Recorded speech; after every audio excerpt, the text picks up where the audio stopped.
¿Qué tal? Bienvenidos a Pino Suárez 2, el domicilio del diálogo. En esta ocasión tenemos, y en una semana muy significativa, al maestro Marcelino Perelló, ex líder del movimiento del 68, un hombre con una absoluta autoridad moral para opinar y para reflexionar sobre el movimiento del 68.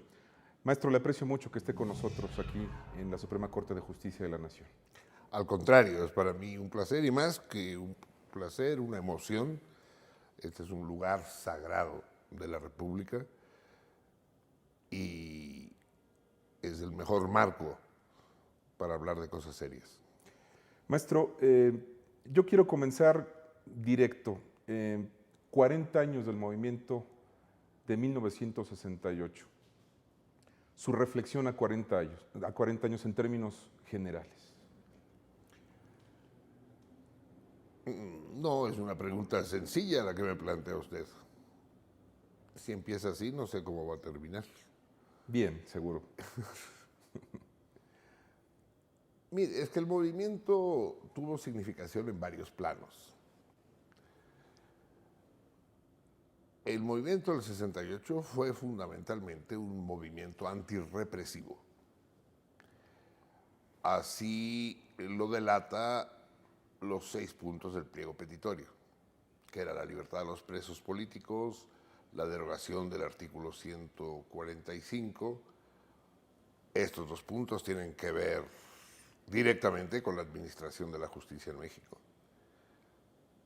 Después, la desaparición del cuerpo de granaderos, la destitución de los jefes policíacos, Cueto, Mendiolea y Trías, y finalmente los 2 últimos, indemnización a los familiares de los muertos y heridos en las primeras jornadas y el deslinde de responsabilidades de los funcionarios culpables de la represión.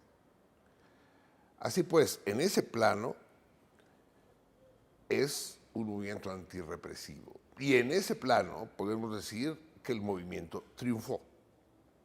No inmediatamente, pero sí a la larga. El presidente Echeverría liberó a la práctica totalidad de los presos políticos en 1971. Se derogó por el Congreso de la Unión el artículo 145, que tipificaba el delito de disolución social. Los granaderos no los desaparecieron, pero durante muchos años los hicieron inofensivos, los amaestraron. Los jefes policíacos cesaron en sus cargos. Quedaron pendientes los 2 últimos, digamos. Actualmente hay inquietud acerca de este deslinde de responsabilidades. Se ha perseguido a algunos de los presuntos responsables de la represión. Y en ese plano el movimiento triunfó. Yo creo que México, a partir de 1968, es uno de los países menos represivos del mundo. ¿Fue un triunfo ideológico, maestro? Sin duda. ¿Por qué? Sin duda. Porque en ese plano, en ese primer plano del que le estoy hablando, nuestra reivindicación era más que política, ideológica, cultural. Establecer otras normas de convivencia entre los mexicanos. Y esto yo creo que en el plano institucional se logró. A partir de entonces, los gobiernos mexicanos, en los sexenios sucesivos, fueron gobiernos muy permisivos, muy tolerantes, con los prietos en el arroz, la matanza del 10 de junio del 71, en fin. Pero en general, la mexicana fue ideológicamente una sociedad mucho más libre después del 68. Pero hay otro plano, Sí. que es el plano revolucionario del movimiento. El movimiento se inscribe en este enjambre de movimientos estudiantiles en el mundo que poblaron la década de los 60 y muy especialmente el año de 1968. Así, el movimiento estudiantil mexicano es hermano del movimiento francés de Mayo, hermano del movimiento alemán, del movimiento gringo, en Berkeley y en Columbia, del movimiento brasileño, en fin, en todo el mundo, con mayor o menor magnitud. El 68 hizo retumbar las estructuras del poder. Incluso en países socialistas, con regímenes mucho más estrictos, como en Checoslovaquia. En ese plano, el 68 fue un movimiento que se propuso, pues, esta transformación hacia un mundo nuevo, un mundo de libertad y justicia. El resultado hasta el momento ha sido el inverso al que esperábamos. El mundo actual, no solo en México, es uno en que la injusticia es probablemente mucho peor de lo que lo era entonces, la injusticia social y económica, y esa perspectiva de transformación revolucionaria ha prácticamente desaparecido. El Estado ciertamente se ha debilitado, pero en sentido contrario al que nosotros nos planteábamos. No se ha socializado el Estado, sino que actualmente funciona en México y en el mundo como una especie de intermediario entre los empresarios y la sociedad. El Estado se debilita no para favorecer a los distintos sectores sociales, sino para favorecer al mundo del capital. Incrementar privilegios de alguna forma, ¿no? Así es, exactamente. Entonces ahí hay una paradoja. El 68 no logró lo que se proponía en este plano global. Pero yo estoy convencido de que los frutos del 68 todavía están por venir. Los movimientos sociales, los grandes movimientos sociales, como el que protagonizamos en aquellas jornadas, no maduran de un momento a otro.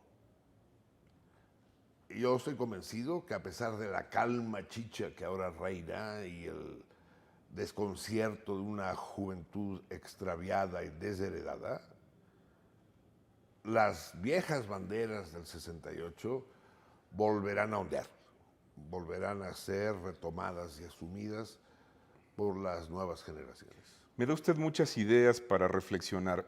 Tengo aquí preparada una cita de usted.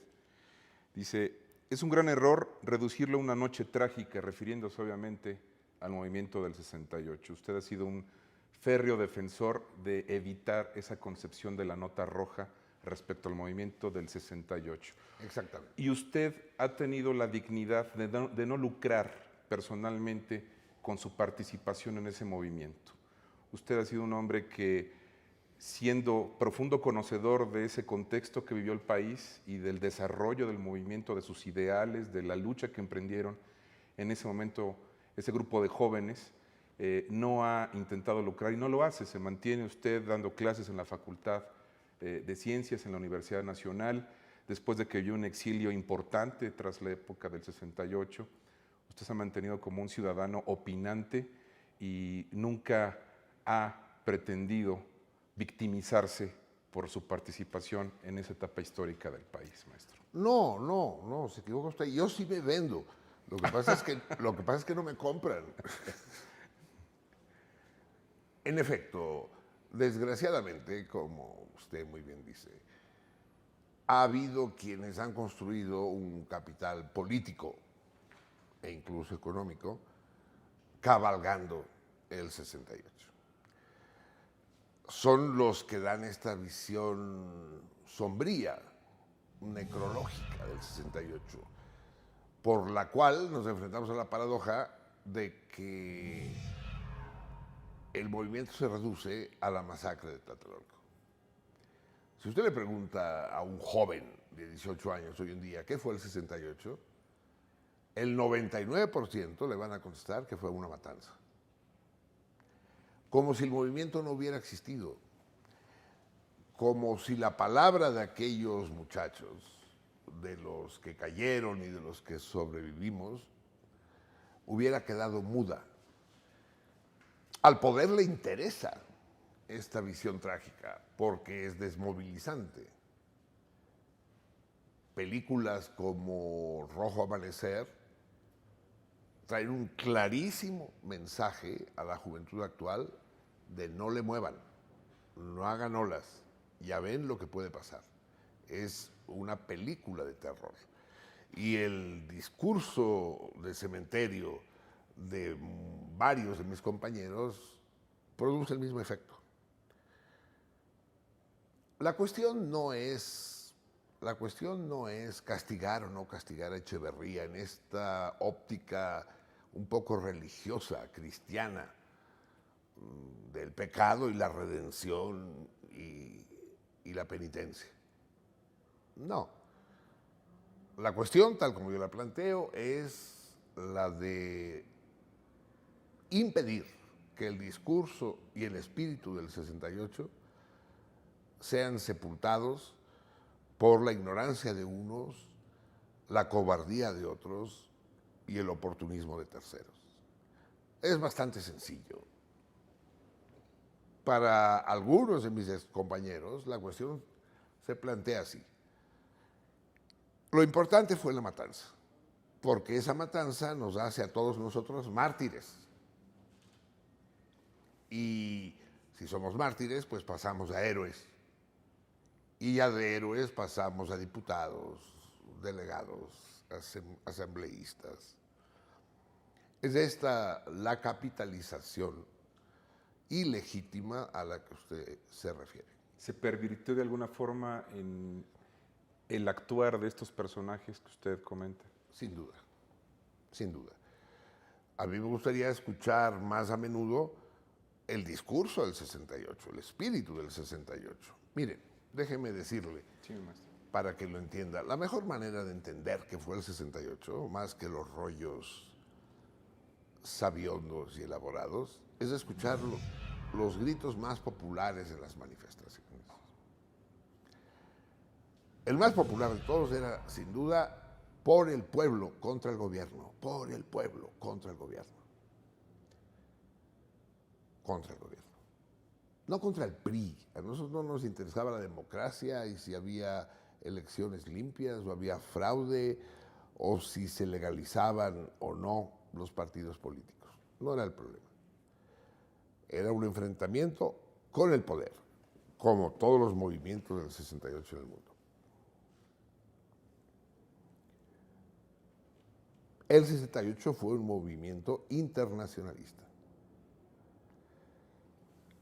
Nunca faltaban los gritos de Ho Chi Minh, Ho Chi Minh, el presidente de la República Democrática de Vietnam, que en aquel momento enfrentaban Una época emblemática, además, ¿no? Así es. O bien Che Guevara, Che Guevara, un guerrillero que sí mataba. No como otros, que matan de tedio a los lectores de La Jornada.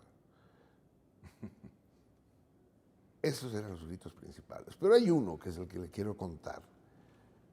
Y es que cuando pasábamos por enfrente del Hotel María Isabel, ahí en el Ángel, junto a la Embajada de Nicaragua, era soltera todavía María Isabel, no se casaba con el señor Sheraton.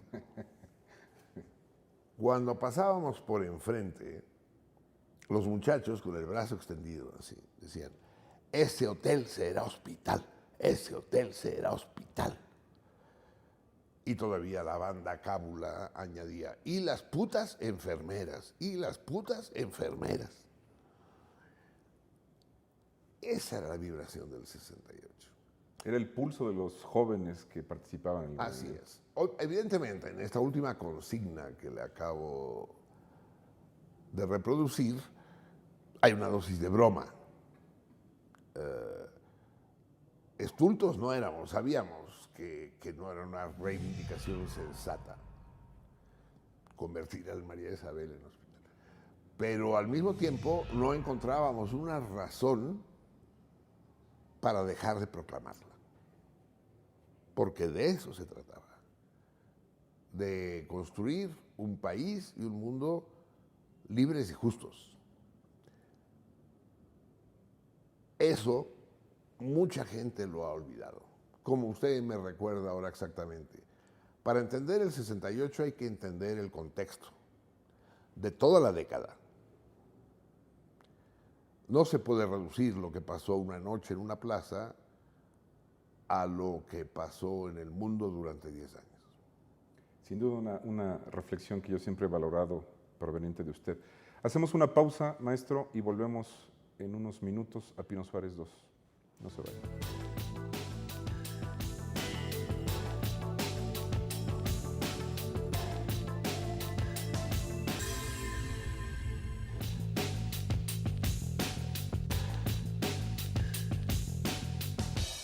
Continuamos en esta charla con el maestro Marcelino Perelló. Maestro, ¿en qué son distintas las generaciones de jóvenes del 68 a las generaciones de jóvenes de ahora? ¿Qué pedían los jóvenes de 1968? De alguna forma usted ya me lo ha dicho. ¿Y qué piden los jóvenes de ahora?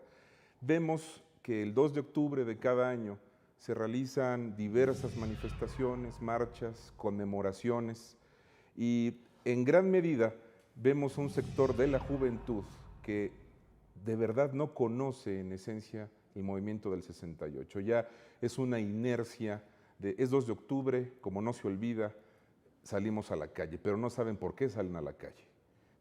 Yo quisiera plantear una reflexión de usted hacia este tema. Así es. Mire usted,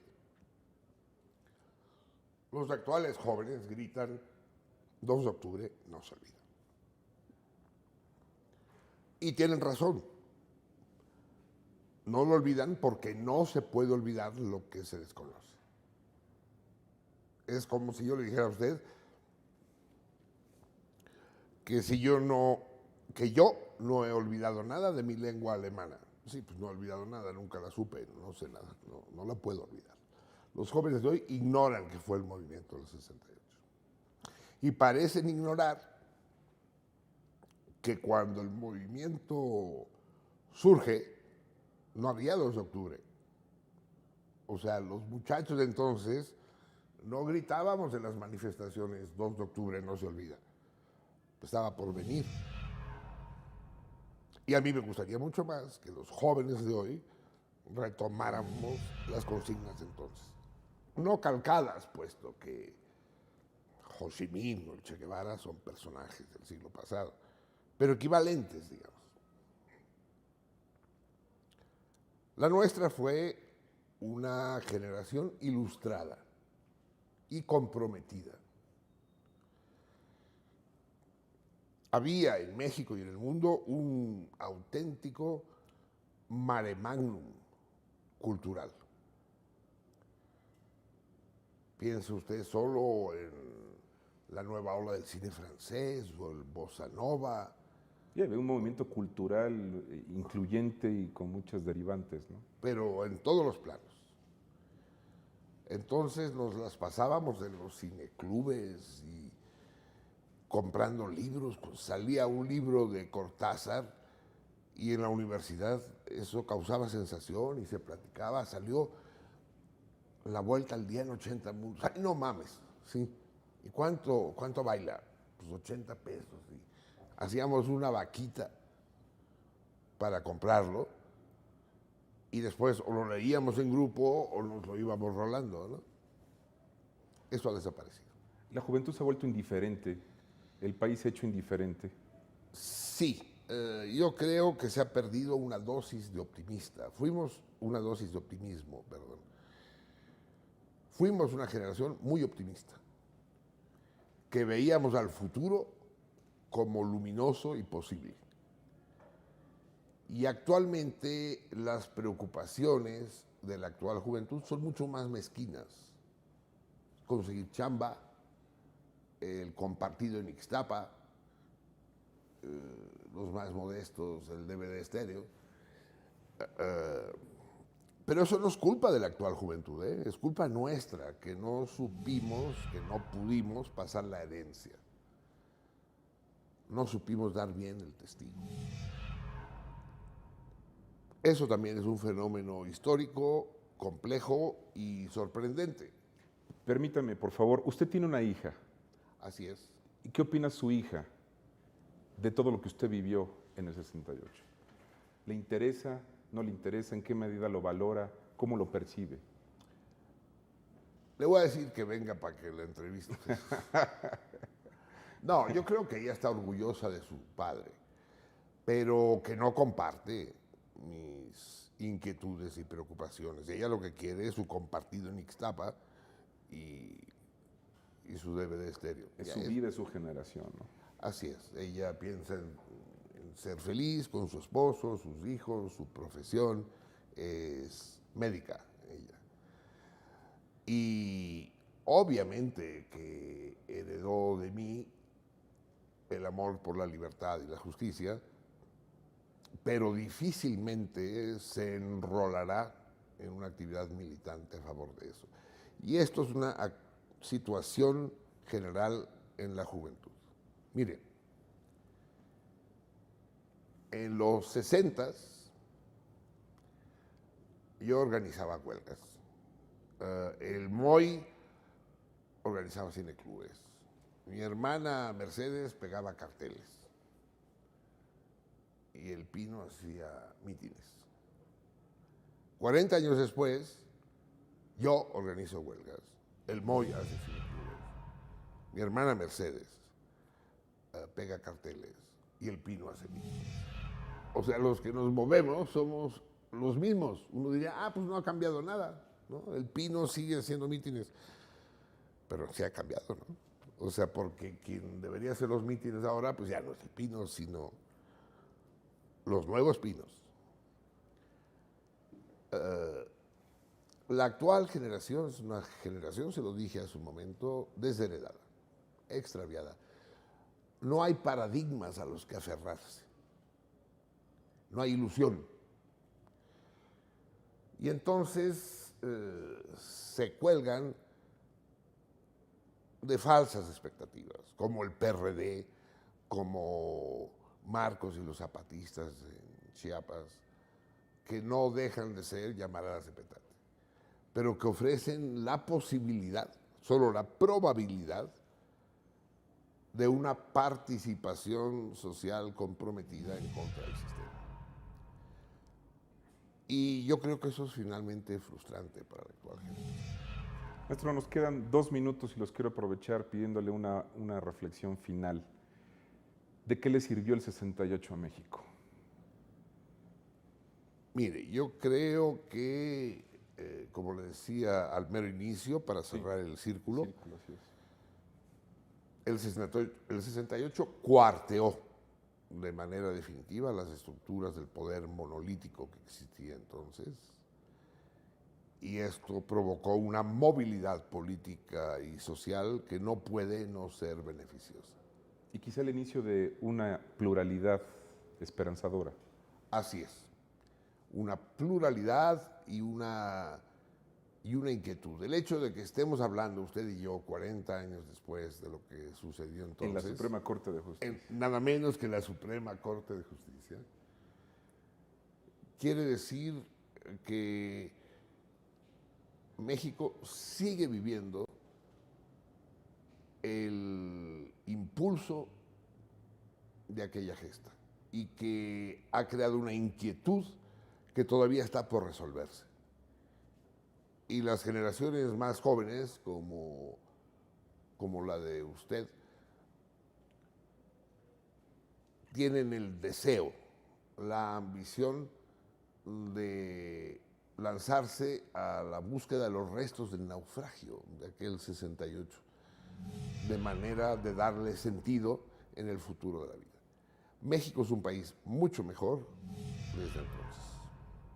Maestro, le aprecio mucho, de verdad me siento muy honrado de que usted haya aceptado nuestra invitación.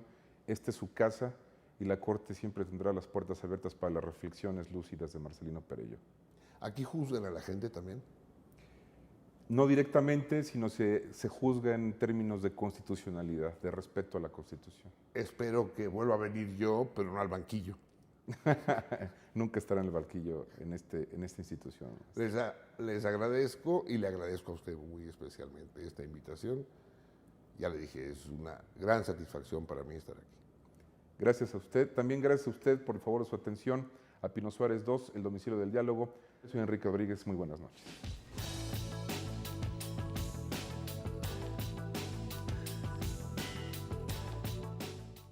Podemos decir sin ambajes que entre los 86 presos políticos se encuentra un grupo selecto de mexicanos valientes que sin intimidarse ante la fuerza opresiva del gobierno han levantado su voz con la verdad como un relámpago que ha conmovido al país que desde hace años vive en la oscuridad más